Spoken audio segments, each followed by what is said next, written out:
Jaya.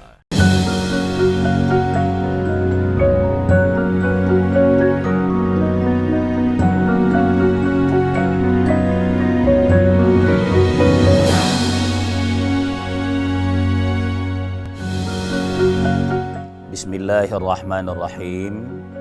Assalamualaikum warahmatullahi wabarakatuh. Alhamdulillahi rabbil alamin, al-ghaniyyi 'anil syukri syakirin, wal ghaniyyi 'anil hamdil hamidin.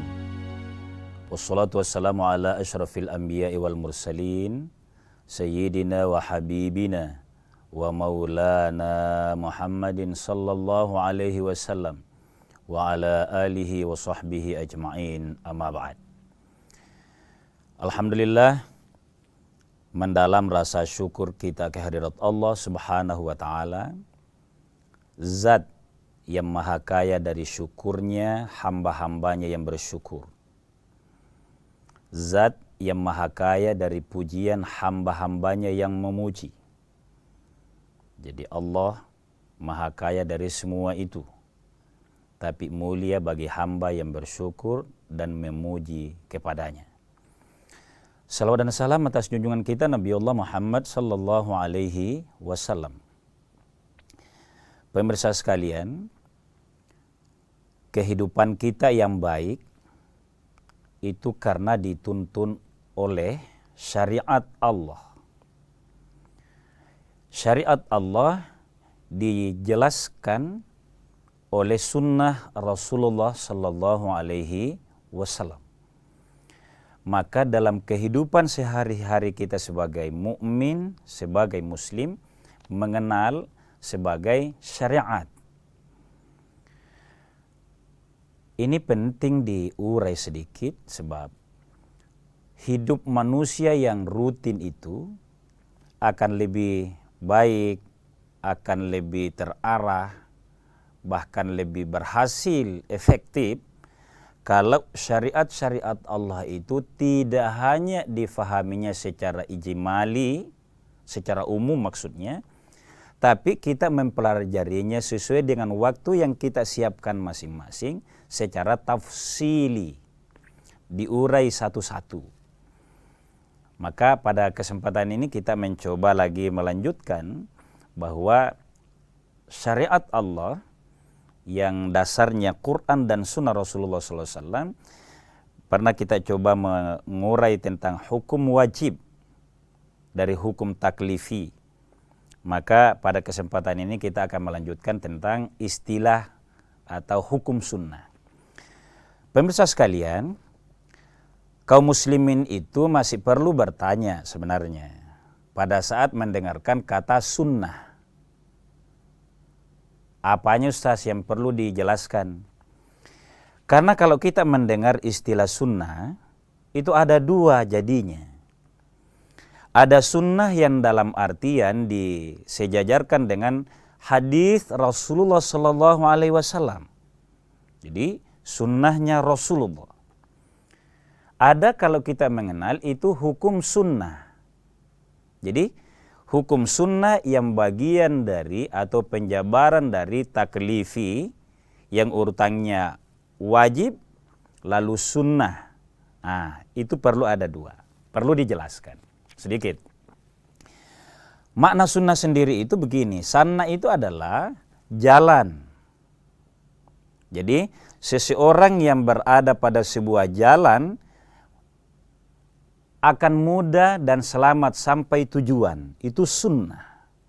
Nah, dari kata ini kita bisa juga jelaskan agar lebih jelas, ya, menjelaskan untuk jelas tentu. Tapi sunnah bisa mengarahkan seseorang untuk sampai ke tujuan dengan selamat. Kalau begitu pasti ada yang memulainya. Kalau hadis pasti dari Rasulullah SAW. Maka kita jelaskan begini. As-sunnatu ma udhifa ilan nabiy sallallahu alaihi wasallam. Yang dimaksud dengan sunnah yang dikaitkan dengan hadis nantinya adalah segala sesuatu perbuatan yang disandarkan kepada Rasulullah SAW, baik perbuatannya, perkataannya, dan takririnya, ikrarnya, itu sunnah. Saya mau tambahkan sedikit lagi, biar lebih ada tahapan kita memaknai, sebelum masuk sebagai hukumnya sunnah. Nabi menjelaskan begini, pentingnya orang memulai sesuatu pada jalan yang baik. Jadi sehingga Nabi menegaskan, man sanna fil islami sunnatan hasanatan. Barang siapa yang memulai jalan atau merintis sebuah jalan yang baik, jadi contoh yang baik, falahu ajruha wa ajru man amila biha. Maka baginya pahala dan pahala yang didapat oleh orang yang mengikutinya, mengalir ke dia. Saya kasih contoh. Kita merelakan tanah kita dikena oleh jalan betul. Jalan yang dilalui oleh kita sehari-hari. Menjalani hajat hidup kita. 1 meter misalnya. Maka selama jalan itu dilangkahi oleh hamba-hamba Allah yang tidak terhitung jumlahnya, maka pahalanya akan mengalir kepada seseorang yang mewakafkan tanahnya itu.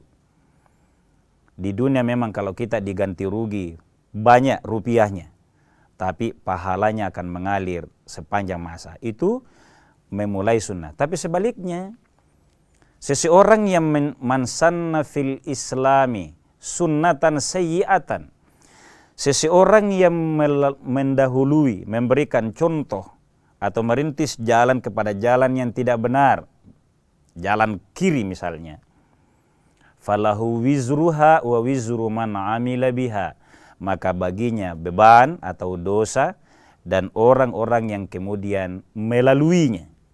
Jadi hati-hati memulai sesuatu yang tidak baik, itu juga istilah sunnah yang dipakai. Jadi dalam istilah ini sunnah sebagai merintis sebuah jalan. Pemirsa sekalian dimuliakan oleh Allah Subhanahu wa taala, ini saya coba urai seperti ini agar mendengarkan kalimat sunnah tidak dipukul rata.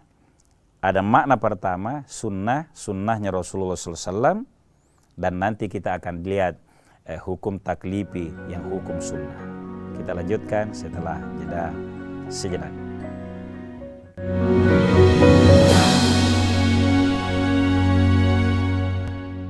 Sambut era TV digital bersama Kompas TV. Jika pesawat TV kamu belum digital ready atau bukan smart TV, siapkan set-top box dan sambungkan ke antena. Kemudian pilih tombol setting pada remote TV, lalu tekan auto scan. Jika pesawat TV kamu sudah digital ready, cukup pilih tombol menu pada remote TV. Kemudian pilih setting, pilih saluran, lalu auto scan. Mudah bukan? Dengan menggunakan saluran digital, Anda bisa menyaksikan program-program terbaik Kompas TV dengan kualitas gambar serta suara yang lebih tajam serta jernih.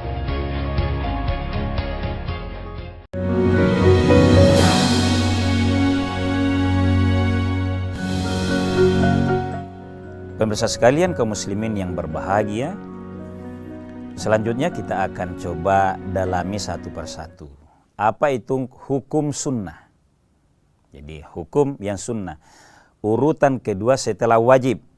Jadi wajib, sunnah, makruh, haram, dan mubah. Itu dalam hukum taklifi. Apa itu sunnah atau hukum yang sunnah derajatnya? Pengertiannya begini. Hukum sunnah adalah ma yusabu fa'iluhu, atau istilah lainnya ma yusabu ala fa'ilihi.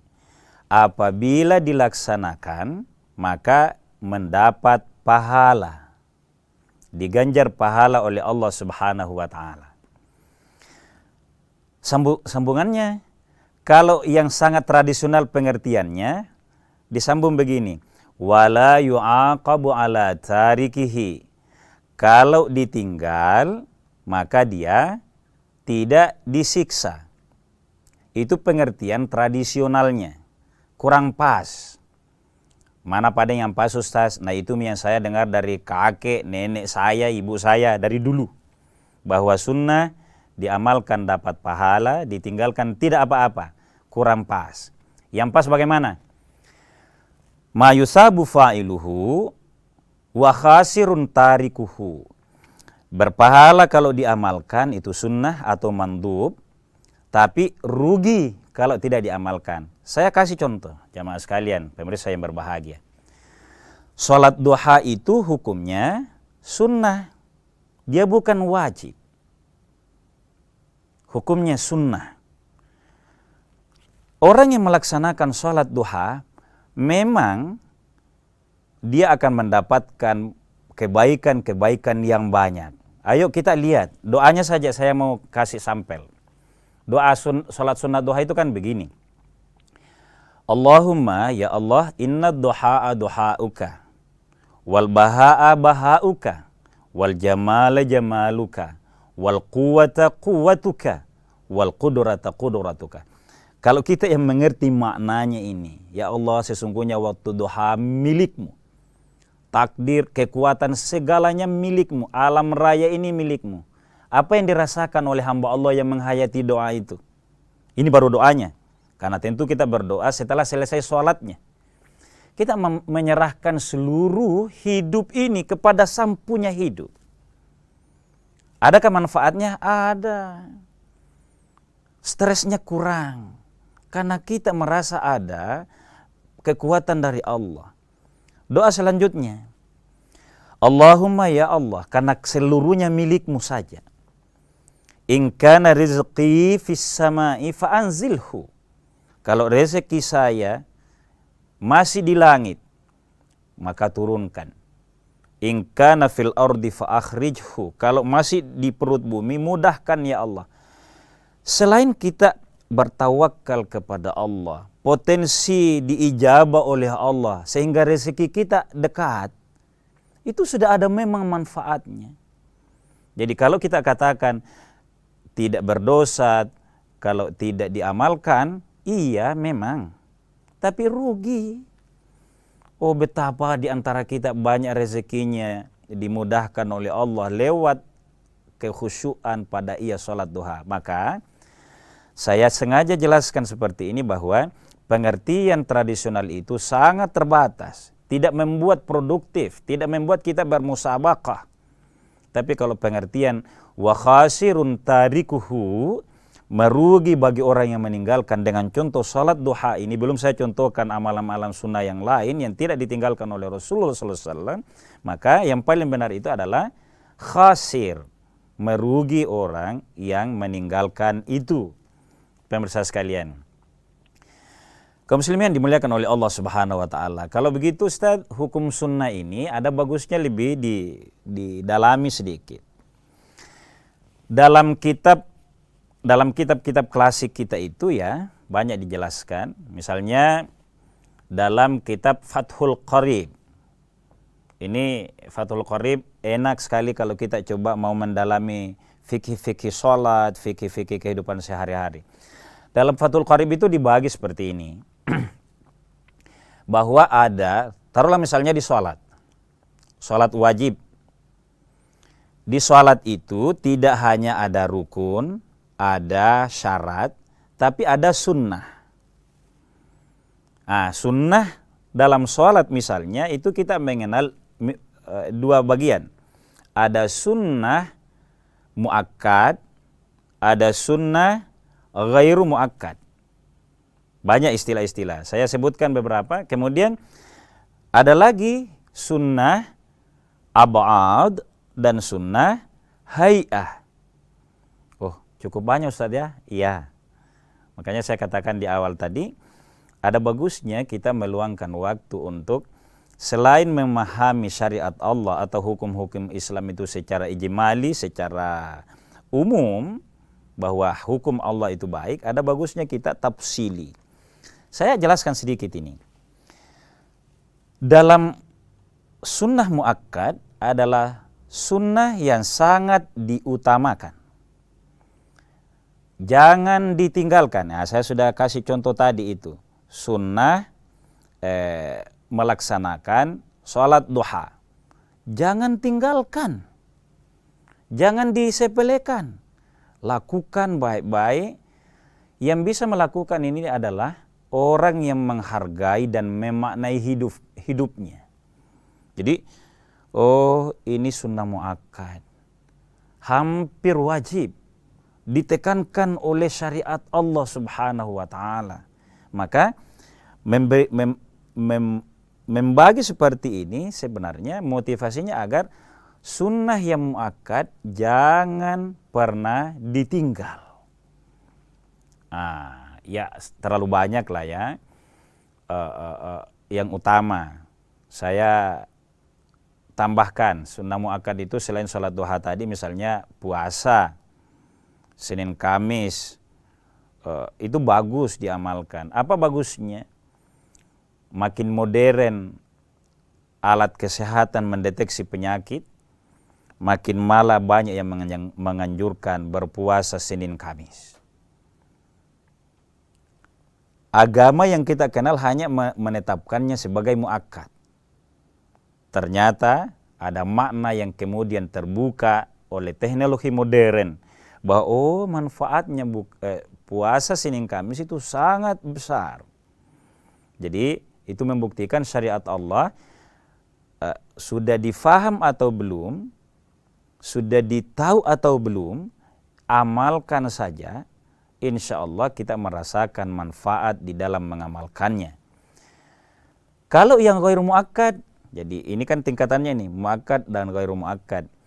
Ghairu muakkad itu adalah anjuran-anjuran kehidupan yang baik, tapi sedikit di bawah level muakkad tadi. Kira-kira begini, cara hidup Rasul itu, cara makan, cara tidur, cara bergaul, itu makin didekati seperti apa yang dilakukan oleh Rasulullah, itu tentu sangat baik. Tapi kalau tidak mampu seperti itu, belum persis seperti yang diamalkan oleh Rasulullah SAW, apalagi misalnya dalam berta'addud, atau bahasa Indonesianya itu poligami, itu kan sunnah, bukan kewajiban. Itu pola hidupnya Rasulullah, itu diistilahkan dengan ghairu muakkad. Ini kita mengulas seperti ini agar ada sunnah sunnah muakkad itu ini, sunnah ghairu muakkad itu yang umum-umum. Kalau misalnya di kantor kita ada kadang buru-buru di tempat kerja, mengabaikan seperti ini tidak sampai tercela. Tidak sampai tercela. Misalnya makan dengan basmalah, itu harus dimaknai utama, tapi fikih Islam tidak meletakkannya sebagai sunnah muakkad. Ini mudah-mudahan bisa, perbedaan ini bukan berarti menjadi tidak penting, bukan. Cuma derajatnya agama memberikan khiyar bagi kita, keringanan bagi kita, sehingga mengetahuinya dengan baik. Kita lanjutkan setelah jeda berikut.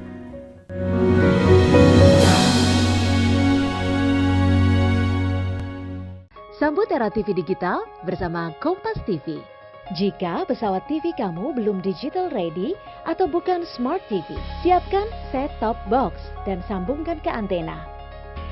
Kemudian pilih tombol setting pada remote TV, lalu tekan auto scan.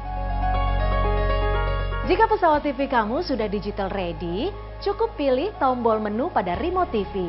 Kemudian pilih setting, pilih saluran, lalu auto scan. Mudah bukan? Dengan menggunakan saluran digital, Anda bisa menyaksikan program-program terbaik Kompas TV dengan kualitas gambar serta suara yang lebih tajam serta jernih.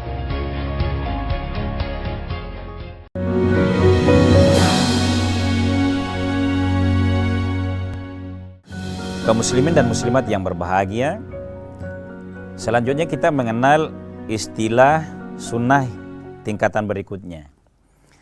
Sunnah yang mengikut kepada pelaksanaan ibadah wajib. Paling gampang kita sebut dengan sholat. Nah, ini juga sunnah. Dalam Fathul Qarib misalnya ya dijelaskan bahwa dikenal istilah sunnah ab'ad dan sunnah hay'ah. Ini dalam pelaksanaan sholat wajib. Apa itu kalau sunnah ab'ad? Dari kata ba'dun, bagian. Jadi bagian utama dari sholat, tapi tidak termasuk rukun. Mudah-mudahan kita sudah tahu ya, yang mana yang rukun sholat, yang mana sunnah, itu juga perlu. Nah, saya hanya urai pada kesempatan ini bahwa sunnah ab'ad itu adalah sunnah yang sangat utama dalam sholat, maka kalau dilupa, tetap sah sholatnya, hanya saja dianjurkan menggantinya dengan sujud sahwi. Jadi ada, apa contohnya? Contohnya itu gerakan-gerakan yang utama dalam sholat, andai kata ditinggal, sah sholat, tapi dianjurkan sujud sahwi. Apa contohnya Ustaz? Contohnya begini, tahiyat pertama. Jadi, kalau seseorang sholat misalnya maghrib, pada rakaat kedua, umumnya kita laksanakan itu adalah tahiyat pada selesai rakaat kedua atau pada rakaat kedua. Biasanya tahiyat, tidak langsung berdiri. Kalau ada orang yang meninggalkan ini, kalau dia sudah lewat, sudah hampir lurus, baru ingat, oh saya lupa tahiyat awal. Harus ingat, kalau sudah hampir lurus atau bahkan sudah lurus sama sekali, maka tidak usah kembali. Nah, ini perlu disampaikan ini, karena makmum misalnya, boleh jadi supaya tidak ribut sholat. Nah, inilah pentingnya ditahu. Kalau meninggalkan tahiyat awal, sudah pada tingkat lurus, bukan baru naik sampai 50% naiknya. Kalau sudah 90 atau sudah 100 derajat lurusnya, maka harus ditahu, kalau imam tidak kembali ke tahiyat awal tadi, maka lanjut salat. Jamaah diam dan ikuti. Ikuti. Imam pada saat di kode tadi subhanallah, tapi pada posisi terlalu cepat lurus, maka ini sunnah salat yang ab'ad. Pada rakaat terakhir dianjurkan sujud sahwi. Ini perlu, karena kalau tidak kita fahami, semuanya dianggap wajib. Tidak bisa dibedakan yang mana yang rukun, yang mana sunnah ab'ad, dan mana sunnah hay'ah nantinya, bisa kacau sholat. Bisa ribut, bisa dianggap batal, bisa bertengkar malah. Bertengkarnya kenapa? Karena tidak pernah buka kitab fikihnya. Padahal begitu kedudukannya. Bukan berarti diringan-ringankan ya, bahwa boleh tidak, bukan. Makanya begitu pentingnya, jangan ditinggal, tapi kalau ditinggal hanya dianjurkan melakukan sujud sahwi dalam sholat. Saya kira jelas. Yang kedua, masih sunnah dalam sholat adalah sunnah hay'ah. Gerakan-gerakan sholat yang dibawa rukun, lalu dibawa sunnah ab'ad, kalau dia ditinggal, maka hanya rugi saja. Misal, dibutuhkan dalam gerakan sholat itu ketenangan yang lebih. 3 kali membaca, misal. Karena yang wajib itu minimal sekali. Jadi, wajibnya sholat yang tumaknina biasa kita ganti dengan bacaan subhanallah, subhana rabbiyal azim kalau ruku, subhana rabbiyal azim, subhana rabbiyal azim. Itu hay'ah. Tapi yang wajib adalah diamnya. Diperkirakan membaca minimal kata subhana rabbiyal azim. Jadi membacanya tidak wajib. Yang wajib itu adalah tenangnya, tumaknina namanya, pada saat ruku atau sujud. Kalau ini ditinggal tidak membaca, asal yakin bahwa saya sudah ada tenang pada saat ruku tadi atau pada saat sujud tadi, makin tenang makin bagus. Hay'ahnya membaca, dan lebih sempurna lagi kalau 3 kali. Ini makin didalami fikih makin enak itu. Oh, membaca subhana rabbiyal azim itu sunnah. Yang wajibnya adalah diam sekitar minimal ucapan subhana rabbiyal azim. Yang sunnah hayatnya itu yang lebih sempurnanya dicukupkan 3 kali. Oh, menarik sekali. Pemirsa sekalian dimuliakan oleh Allah Subhanahu wa taala. Nah, inilah bagusnya kalau dibahas secara tafsili tadi saya katakan. Kalau misalnya, ini harus dibedakan. Kalau salat itu kan saya katakan ada yang rukun, ada yang sunnah, sunnahnya lagi terbagi 2. Kalau yang rukun misalnya, rukun pertama salat itu adalah namanya saja rukun.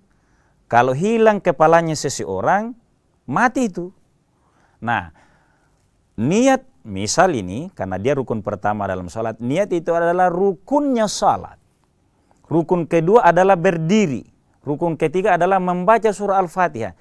Lupa niat, tidak sah salat. Lupa baca Fatihah, tidak sah salat.